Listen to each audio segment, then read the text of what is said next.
तो hello guys, मैं आप लोगों के साथ आज शेयर करता हूँ कि मेरे को ड्राइविंग सीखने में जो जो मेरे को एक्सपीरियंस या फिर जो जो मेरे को फील हुआ स्टार्टिंग से लेके एंड तक मैं आपके साथ शेयर कर रहा हूँ, ताकि आप लोग अगर गाड़ी चलाना सीख रहे हो, नए नए बिगनर हो या फिर मिड में हो या फिर अपने अंदर कॉन्फिडेंस नहीं है, आपके अंदर भी बिल्ड नहीं कर पाए हो, आपको थोड़ा सा मोटिवेशन थोड़ा मिल सके और आपको लगे कि आप किस स्टेज पे हो, तो बताना मेरे को कि ठीक है। तो पहला स्टेज ये होता है ना, ऐसा लगता है कि हम कभी गाड़ी चलाना सीख ही नहीं पाएंगे।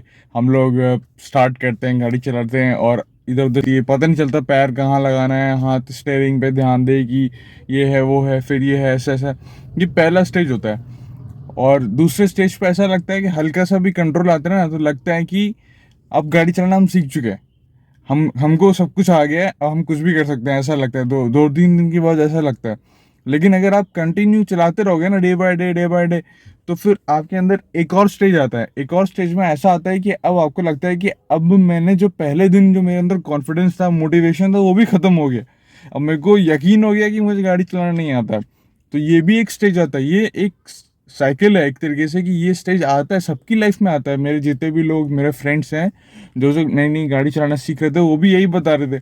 और फिर उसके बाद एक और स्टेज आता है। एक और स्टेज में ऐसा फीलिंग आता है कि अब हमें नॉर्मल चीज़ें कंट्रोल करना आ गया, जैसे कि एक्सीलेटर, ब्रेक और ये क्लच पे पूरा कंट्रोल आ गया, स्टेयरिंग पे कंट्रोल आ गया। अब हमें मिरर में देखना होता है, तो काफ़ी चीज़ें हम लोगों को एक्सपीरियंस से पता चलती हैं। तो वो वाला स्टेज होता है ना, जब जिस हमें हम अपने आप खुद सीखते हैं, तो वो बढ़िया स्टेज होता है। ठीक है, वो बेस्ट स्टेज होता है। उसके बाद जब आप रियल गाड़ी चलाओगे ना ट्रैफिक में, उसके बाद अब सीखने को मिलता है, जो आप खुद से सीखते रहते हो, फिर वो बढ़िया स्टेज होता है। तो अब मैं गाड़ी चलाना सीख चुका, अब मुझे बहुत मज़ा आता है गाड़ी चलाने में। अब ऐसा लगता है कि मैं हर जगह चला लूँगा। ऑफ कोर्स मेरे डैड ने बहुत हेल्प किया, क्योंकि उनको चलाना आता था, तो उन्होंने अपना एक्सपीरियंस शेयर किया। उनको पता था कि मैं ऐसा फील कर रहा हूँ, तो उन्होंने बहुत सपोर्ट किया, मेरे को कॉन्फिडेंस बिल्ड कराया। बहुत पेशेंस है मेरे डैड ने वैसे तो मेरे को सिखाते हैं वो, हर एक चीज़ उन्होंने अपनी शेयर की। तो अच्छा लगा। और उन्होंने भी कहीं सीखा था, तो वो जो उन्होंने जैसे सीखा था वही चीज़ मेरे को भी सिखा रहे थे। तो अगर आप लोग भी सीख रहे हो ना, तो हो सके तो आप लोग किसी ड्राइविंग स्कूल में सीख लो, क्योंकि वो जो चीज़ें बताएगा ना, वो जल्दी जल्दी सीख जाओगे, क्योंकि वो बहुत ज़रूरी होता है कभी कभी। तो अगर आपके पास ऑप्शन है किसी ड्राइविंग स्कूल को ज्वाइन करने का, तो आप कर लो, क्योंकि वो आपका जो वो लोग लाइंस बताते हैं ना, वो आप लोगों को उस टाइम पे भले ही हेल्प ना करे, लेकिन जब आप लॉन्ग टर्म में देखोगे ना, बाद में फिर वो हेल्प करती हैं। तो ये चीज़ मेरा मेरा एक्सपीरियंस था। और फिर उसके बाद आप धीरे धीरे खुद सीख जाओगे। अगर आप अपने आप से सीख रहे हो तो थोड़ा टाइम लगेगा, लेकिन वो जो चीज़ें होती है ना, जो आप खुद से सीखते हो, वो थोड़ा टाइम टेकिंग होता है। और कभी कभी गलती जाएगी, तो फिर अगर मान लो गाड़ी में ठुक ठुक आ गई या फिर स्क्रैचेस आ गए, तो फिर वो अफोर्ड नहीं, अच्छा नहीं लगता नहीं है वो। फिर वो थोड़ा मुश्किल हो जाता है। उसको रेजिलियंस बोलते हैं ना, कि बाउंस बैक करते हैं हम लोग अपने फेलियर से। तो वो डीमोटिवेटिंग फैक्टर्स हो सकते हैं जो आप लोगों को फील होते हैं।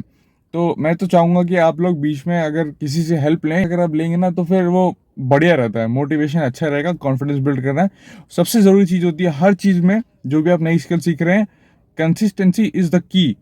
तो अगर आप इस चीज़ को फॉलो करेंगे, तो I am sure that you will learn driving very soon, and it will take no time to learn this skill. And trust me, अगर एक बार आप चलाना सीख गए ना, you will feel proud, because आपको लगता है कि ड्राइविंग इज़ वेरी कॉमन, सबको चलानी आती है। लेकिन ना, जब उन्होंने पूरा ड्राइविंग चलाना सीख लिया था, तो थोड़े दिन का जो वो पीरियड होता है ना, जो वो वाला पीरियड बहुत ही ज़्यादा फील गुड वाला फीलिंग होता है उसमें। तो वो बढ़िया लगता है कि हमने बहुत दिन से स्ट्रगल किया, और ये चीज़ दिख रही है कि अब हम चला पा रहे, इतनी बड़ी गाड़ी चला पा रहे हैं। और हाँ, अगर आप बहुत अच्छी चलाना सीख भी गए, तब भी आप बहुत प्रो बनने की कोशिश मत करिए, क्योंकि प्रो ड्राइवर्स भी कभी कभी एक्सीडेंट कर देते हैं। तो एक्सीडेंट होता है, that is not in our hand. But ऐसा नहीं फील करना कि मेरे को चलाना आ गया हमेशा, तो मैं कुछ भी कर सकता हूँ। तो इस चीज़ का ध्यान रखिएगा। बस इतना ही शेयर करना चाहूँगा, बाकी मेरे को गाड़ी चलाना आ गया। Thank you for watching, stay connected, bye.